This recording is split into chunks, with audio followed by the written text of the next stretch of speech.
नमस्कार फ्रेंड्स, मु हेमंत साहू आपण मन को स्वागत करुछि 7 फैक्ट्स ओडिया यूट्यूब चैनल रे।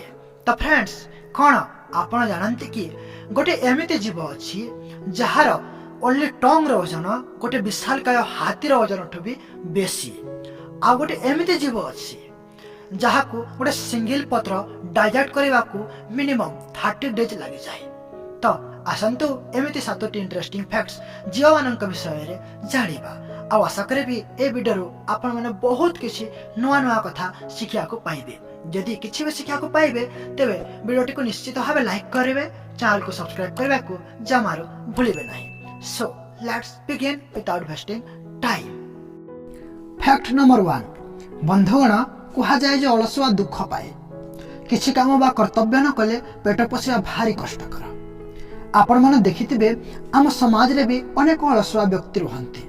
ठीक सेमिति वन्य जीवन रे मध्य केतेक अलसुआ प्राणी रहंती। साधारणतः वन्य पशुपक्षी माने निज कर्तव्य को भल भावे संपादन करंती, किंतु स्लथ बोली गोटे जीव अछि जे कि तार बेसी समय गछरे सोइबारे काटि दिए। लोक माने खाइया परे किछि समय रे खाद्य हजम हो जाए, किंतु आपण जानिके आश्चर्य हो जिवे जे स्लथ को मात्र गोटिए पत्र हजम करने को पाखापाखि 30 डेज लगी जाए। फैक्ट नंबर 2, ए दुनिया रे जन्म नेला मात्र के प्राय पशुपक्षी शब्द करते। भगवान समस्त को मुह देइछंती, फल रे आमे आमर असुविधा बा समस्या को व्याख्या करि पारू। आउ समस्तंकर कहवा शैली भी भिन्न। ठीक सेमिति बिलेई बा बिराड़ी भी। बिराड़ी माने पिलादिने म्याऊ शब्द करती। फल रे माँ बिराड़ी को तांको समस्या जेमिति तांको भोक लागुछि, तांको शोष हेउछि सबु जानि पारे, किंतु जेबे से माने बड़ हो जाती आउ म्याऊ शब्द करती नहीं, केवल मनुष्य को देखिले ही म्याऊ शब्द करती। फैक्ट नंबर 3, आम मनुष्य मानकर जदि कौनसी अंग भांगी जाए जो कि हाड़ थाए तेबे नुआ हाड़ हेबाकू बहुत समय लगी जाए। आउ किछि अंग एमिति भी अछि जे केते थर भांगिला परे आउ तार पुनरुद्धार हुए नहीं, अर्थात सेठारे नुआ हाड़ सृष्टि हुए नहीं।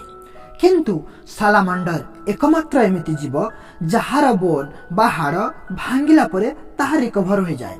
आउ ए प्रोसेसटी लाइफ टाइम पई वर्क करे, अर्थात जिते थर हाड़ भांगिबो सेते थर नुआ हाड़ सृष्टि हेइ जीवो। फैक्ट नंबर 4, स्तनधारी जीव मानक मध्यरे आमे मनुष्य माने भी एहार अंतर्गत। आउ 27 नवेम्बर 2012 रे निक स्टॉयबेरल को जीभ the longest tongue in the world भावे परिचित हैला। आउ तांक जीभर साइज 10.1 cm लंबा थिला।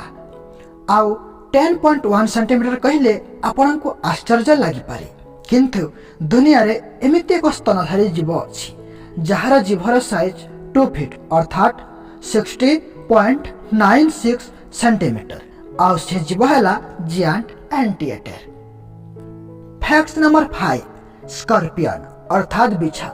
आपण माने निश्चय देखिथिबे और ये माने साधारणतः उष्ण दिन रे बाहर को बाहरंती, काहेकि एमान को शीतल परिवेश रो आवश्यक पड़े। तो ए बिछा कामुड़ी देले असह्य जंत्रणा हुए, बेले बेले तो मृत्यु भी हो जाए। आमे मनुष्य माने बेसी मात्रा रे मादक द्रव्य बा मद पीले पागल भली हो जाऊ, किंतु तेबे जेबे आउट ऑफ लिमिट हो जाए। किंतु बिछा उपरे जदि मदर गोटिए बुंदा भी पड़े जाए से याकू सह्य करि पारे नहीं एवं पूरा पागल भली हो जाए, आउ पागल भली व्यवहार करबा को लागि थाए। फैक्ट नंबर 6, आमे जन्म हैला परे भल भावे कथा कहि पारुनी। आमको बुझिया भली कथा कहबा को पाखापाखि 1.5 वर्ष अर्थात 1.5 इयर्स लागि जाए। आउ धीरे धीरे चलिबा को पाखापाखि 1 ईयर लागे।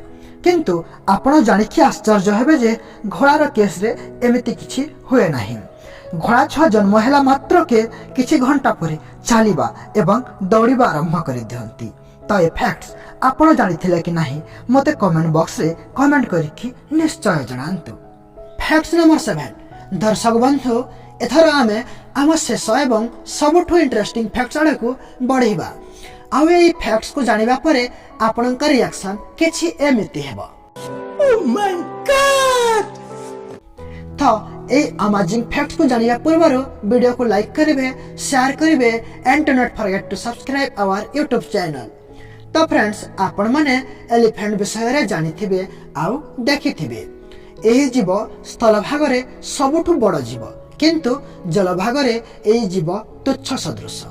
कारण प्राय हाथीक ग्रांड टोटाल अर्थात सर्वमोट ओजन ब्लू व्हेल रो जीवठु बहुत कम थाए। मो प्राय हाथीक कथा कहिछि, सबु हाथीक कथा कहिनी, काहेकि ना केतक हाथी बहुत ओजनिया भी थांती।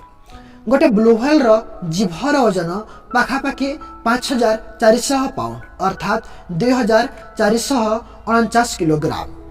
ए फैक्ट जानिला परे होय पारे आपण विश्वास करि पारिबे नहीं, but this is the truth. तो फ्रेंड्स मु आशा करुछि आपण माने ए वीडियो थ्रू अनेक रोचक तथ्य जानि पारिथिबे एवं अनेक नुआ नुआ जिनिस शिखिबा को पाइथिबे। तो आपण मानक सहित पुणी देखा हेबो एमिति 7टी इंटरेस्टिंग फैक्ट सहित। सेते बेला पर्यंत goodbye, take care, see you soon. दुआ में याद रखना।